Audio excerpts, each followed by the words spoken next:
You shouldn't be intimidated. Everyone can do well in the stock market. You have the skills, you have the intelligence. It doesn't require any education. All you have to have is patience, do a little research. You've got it.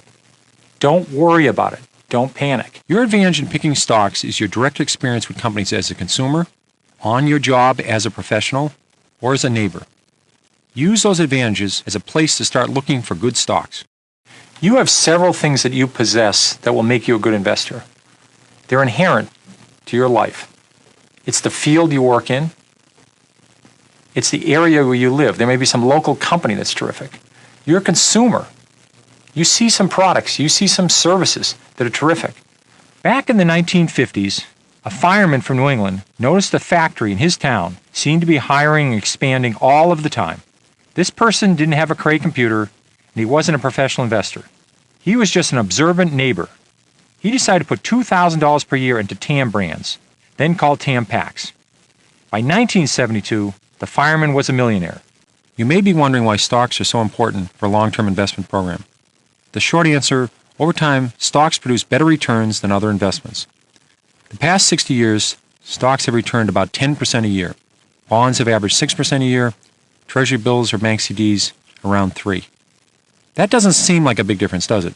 But the power of compounding makes an enormous difference over time. Suppose you invest $50 a month and earn 6%. After 30 years, you have over $50,000.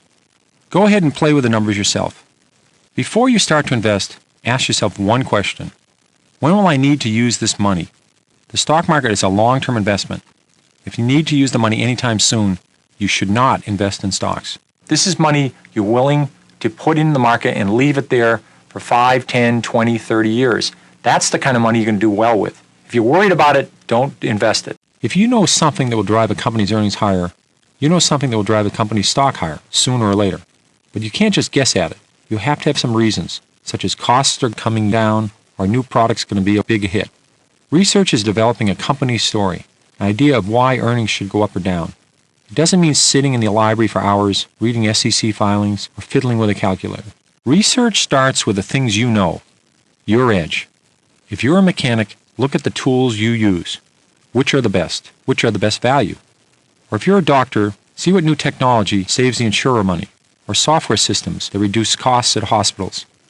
You probably already know a few companies quite thoroughly. Actual bad economic news, rising interest rates, wars, elections, any of these can push the market down. If you're one of those people that pore over graphs, economic statistics, or astrology charts, trying to figure out what the stock market is going to do next, you are wasting your time.